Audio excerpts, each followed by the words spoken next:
All right, let's go out to Kansas City, home of Patrick Mahomes, and talk to Chris. What's up, Chris? Hey, Chris. Hey, Dr. John. What up? How we doing? Hey, I'm doing good. Thank you for taking my call today. Of course, man. What's up? Hey, so I'm feeling guilty and scared about sharing text messages with my brother's ex-wife, which ultimately led to a temporary loss of custody of his children. I haven't had contact with my brother in over a year because of his behavior and mental state. We believe he may be suffering from addiction to some illegal substances. My family and several members of my extended family who are involved in the situation have been scared of what my brother may do to us. We may be asked to testify in future court hearings, and I'm struggling with this because I feel this is the final nail in the relationship between my brother and the relationship between myself and my father. I'm sad because I feel that the best thing for my brother's children was to be in a safe home, and my brother hopefully gets the help he needs. I feel like I'm mourning the death of my brother and my father, even though they are still alive. There's a lot of history, years that led up to this latest event. Just looking for someone to help me process this. So let me wrap my head around it. You discovered some things that your brother sent you that made you really concerned about the welfare of your nieces and nephews, and it was such that the authorities took the kids away from him. And because you looked out for the welfare of those kids, your dad's mad at you. Your brother won't talk to you. And your brother's kind of spiraling out. And this is probably going to end up in court. Yes. Yeah. Pretty much kind of a summary. So I haven't had contact with him. I haven't been in his physical presence for 2 years because I haven't felt safe around him. Do you think if you saw him, he would try to kill you, try to fight you? Like, what do you mean when you're not safe? Yeah, exactly. Yeah. Has he we said? were essentially one wrong conversation or one kind of mislook from him trying to physically, harm me around my children and stuff. So, do you have a no contact order with the police? Yeah. So I went to file one. During this latest. They felt like they kind of talked me out of it because I didn't have like text message proof that he threatened to kill or harm me. Okay. I have text messages he sent to our mother that said that, but since those weren't directed to me, I couldn't file. Our mother could. Which he said he was going to kill your mom. He was going to kill, me through my mother. He just told your mom, "I'm going to kill my brother." Essentially, yeah. Okay. I can get into more detail, but well, let me just come out and say, do what? Go ahead. No, go ahead. Well, before I say anything, and where's your dad at? Does he expect you to protect your brother, and he's mad at you? Essentially, yeah. He's. I don't think. I know he's concerned about my brother's mental state and his drug addiction. But for whatever reason, he believes that the children are safer with the brother, and I don't believe that in any shape or form. He's under the impression that the ex-wife is having issues, but he only believes that because of what that brother told him. Okay. So let me tell you this as directly as I can, okay? How old are you? 35. Okay. What you did was unequivocally 1,000% the right thing. And I hate it that this is your brother who's struggling, and you did the right thing. And I hate it that your father is so wrapped up in his own shame and his own guilt that he cares more about his reputation and he cares more about your son's reputation and the lies of somebody in the throes of mental health challenges and addiction than he does his grandkids. I hate that for you, and I especially hate it for those kids. But somebody had to be the adult here, the responsible, mature adult who said, not on my watch, and that was you. And that was courage, because you knew what it would cost you. It would cost you possibly your safety. It would cost you a relationship with your brother, with your mom, with your dad. And you did that to protect those kids.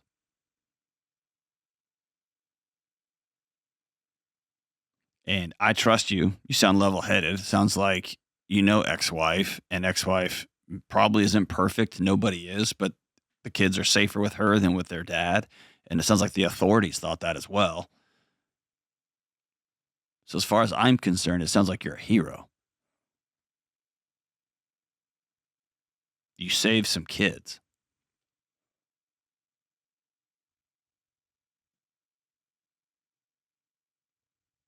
Do you believe me when I say that? I do. I do. I'm just kind of I've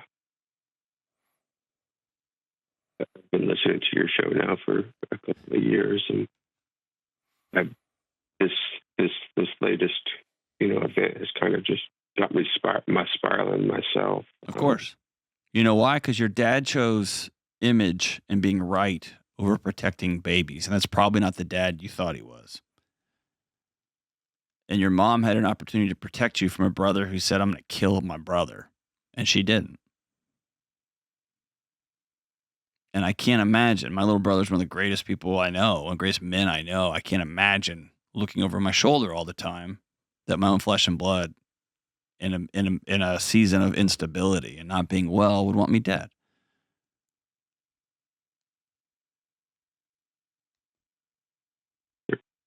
So yeah, you're right to be completely unwound. Sounds terrifying, to be honest with you. The whole thing. Yeah, it has. It's been extremely terrifying, especially for my wife. And Yeah. I mean, even my kids can feel it, like you say. More is cotton taught there, and Yep. and they've shown signs of being scared in the latest event. I feel better. It's been several weeks now. Okay. It's been a few weeks, and I'm feeling better. I'm sleeping again. Good. I'm not as on edge when I'm out and about around town. But there has been, some updates, and every time there's an update, I kind of feel the scared, the intensity kind of creep back in. Are the updates And positive or the updates negative? kind of just not a big change. Just updates in the court Okay. system. So here's what I want you to do. Yeah. A couple of things, okay? Every time you get one of those calls about the courtroom, your body's put a GPS pin in this whole situation. And anytime somebody brings it up, anytime you'll talk about it, it remembers, hey, we might get killed. And so it hammers. Just think of a hammer on one of those things at a circus, when you hit it really hard and it goes all the way up and it try to ding the bell. You know what I'm talking about? Like, just imagine that.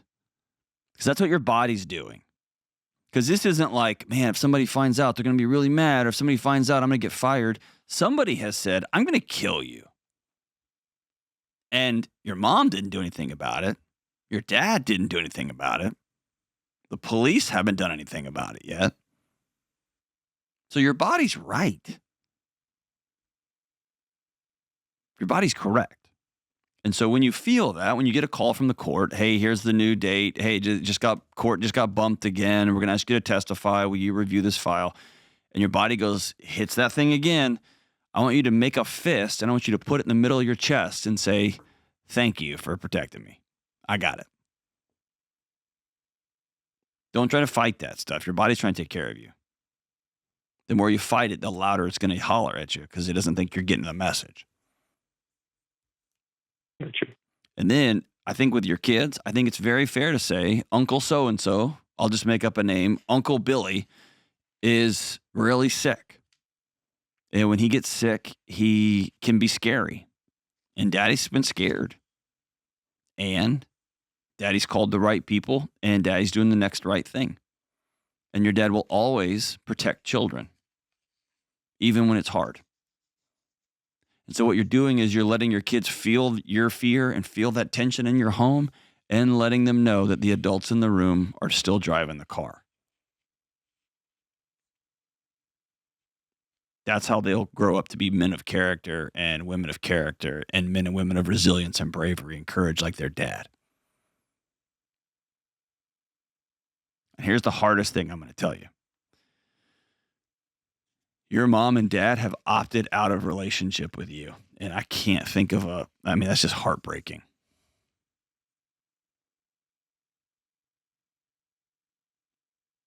I hate that for you.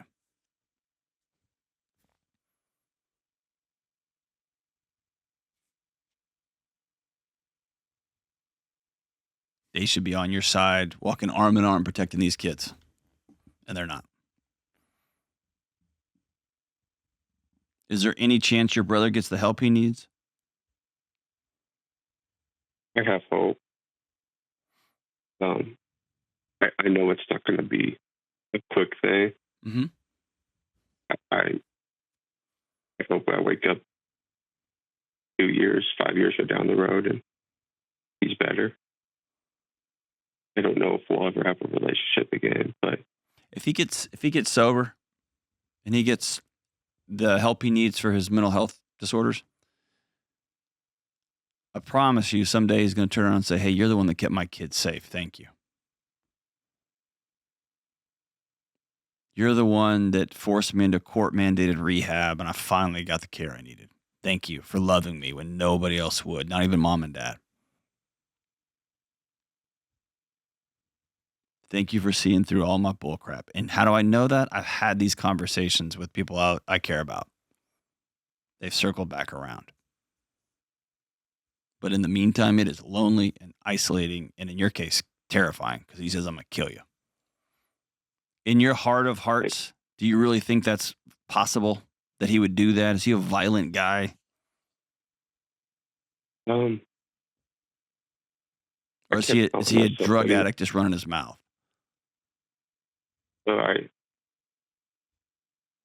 Before he started going down the substance abuse life about 3 years ago, he would kind of run his mouth like this, and I didn't feel scared. It's now that he's definitely unstable. I have been feeling scared. Like I've been, sleeping with a firearm next to my bed and things like that, because he's just been extremely kind of violent. Okay. The way he's communicated with all of us, and it's not just within us. There was a lot of instances in public where he scared a lot of people. Okay. Just as innocent bystanders, So, okay. Which kind of led to this latest. That was part of the petition to the court that ultimately led to the judge's decision. Okay. And I will defend I should have probably mentioned this. My mom is involved in this. Her messages are also part of the petition. So she is doing something. She's pretty distraught in this. Sure. I mean, I can't imagine having to go to war with my son to protect grandkids. I mean, that just sounds so surreal, right? That just sounds like not real. It's very, very, very real. And thanks for clarifying that for your mom. I'm glad. She's a person of character too. And I know it feels like there's only so much she can do. What I'll tell you, and reiterate it, and again, for whatever it's worth for me, because you're the one that's got to decide, I'm not doing holidays this year. I'm staying out of this stuff. And maybe this is the year you and your wife and your kids don't do holidays with your family. You do holidays with her family. Y'all take yourself to a weekend getaway somewhere and y'all go whatever. Y'all just stay out of town.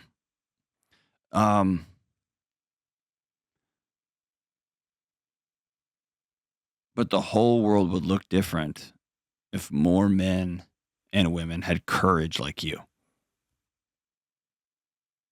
who stared down their family systems, who stared down systems, they stared down brothers and sisters, mom and dads, they stared down brothers who were sick, and sisters who were struggling with addiction.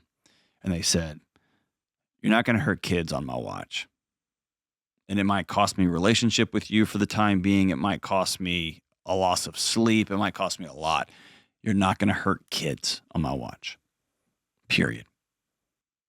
I'm proud of you, my brother. I'm proud of you. Court can be messy, so call me anytime, man. And I'd love to have you back on the show to talk through the process. My hope is your brother gets the help and care he needs, and it might come in the form of a court mandate.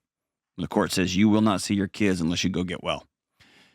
And man, maybe that will be one tiny little pin light through the fog of his life, and he can at least follow that pin light towards the help and healing and sobriety and peace that he so desperately needs. Thanks for loving everybody, including your brother.